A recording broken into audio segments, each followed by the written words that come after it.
Voyons maintenant plus rapidement la correction de l'exercice 2.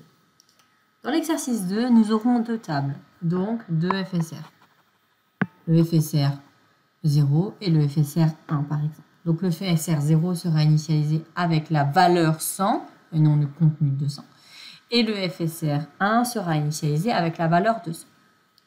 Ensuite, il faudra tester de la même manière en utilisant le postinc 0 et le postinc 1 pour la deuxième table, si la case est égale à FF. Si elle n'est pas égale à FF, il faudra incrémenter le nombre de valeurs qui seront contenues dans 000 pour ici et 001 pour ici. Je penserai bien à initialiser ces valeurs à 0 au démarrage. Si je trouve FFF, je n'incrémente pas et j'ai fini et je peux passer à compter le nombre de valeurs de ma deuxième table. Je dois aussi m'arrêter si jamais je ne trouve pas de FF au bout de 100 valeurs. Donc pour cela, je regarderai donc 100, c'est bien inférieur à 255. Donc le FSR 0L, il faudra tester s'il est égal à 100 en décimales. Donc j'initialise mes deux FSR, j'initialise mes deux données à 0. Et ensuite, je vais traiter mon premier tableau, ici. Ça sera exactement la même chose pour le deuxième tableau qui se trouve ici. La seule différence, ça sera que ça sera FSR 1 au lieu de FSR 0. Donc, je vais détailler la première boucle. Donc, ici, je vais tester si je suis arrivée à la fin de mon tableau. Je le fais au départ, cette fois-ci, j'aurais très bien pu le faire à la fin, au choix. Donc, je vais regarder est-ce que mon FSR 0L est plus petit que la valeur décimale 100. Donc ça, je ne peux pas le faire en une seule instruction. Il faut que je décompose en deux instructions. Donc je vais d'abord mettre 100 dans W et ensuite je comparerai FSR 0L à s'il est plus petit que W.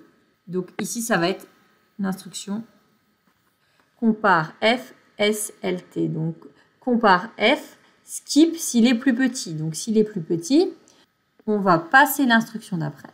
Et s'il est plus grand, on va aller à recommence 1. Recommence 1, en fait, c'est ma deuxième boucle pour tester. Donc, si je ne suis pas plus petit que 100, alors je vais regarder le nombre de valeurs de mon deuxième tableau.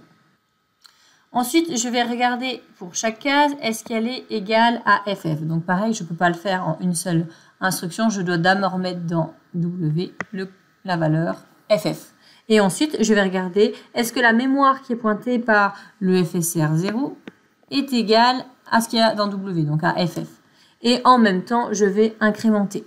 Donc là, ça va être cette ligne-là. Voilà. Donc, si c'est égal, je vais passer l'instruction d'après. Donc, je vais aller ici. Donc, si je trouve FF, j'ai fini et je peux donc entamer la boucle de mon deuxième tableau. Si ce n'est pas égal, je vais à bras encore, et bras encore, qu'est-ce qu'il fait? Il incrémente la case 00 et il recommence ici. Même principe pour la deuxième boucle. Voyons ça maintenant dans MPLAB. J'ai préalablement écrit mon programme, j'ai défini nombre val 1 comme étant la case 00 et nombre val 2 comme étant la case 01 et j'ai également ajouté des commentaires pour aider à la compréhension. J'ai déjà démarré la simulation et ajouté un breakpoint. Dans mes variables, j'ai également ajouté la case 00 et la case 001 pour visualiser. Et dans mes registres, j'ai également initialisé, comme dans l'exemple, le tableau 100 et le tableau en 200. Je peux donc faire lecture, puis pause pour actualiser. Et on voit que dans mon tableau 100, j'ai donc 5 valeurs. Et dans mon tableau 200, 2 valeurs. Faisons le test si il y a plus de 100 valeurs et qu'il ne rencontre pas de FF.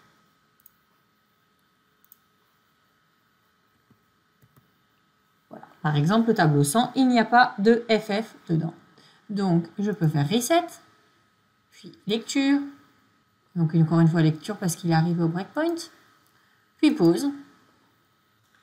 Et là, je vois que j'ai 64. Donc, 64, ça correspond bien à 100. Donc, on voit que s'il ne rencontre pas de FF, il a bien 100. Si vous avez du mal à comprendre, vous pouvez essayer en pas à pas.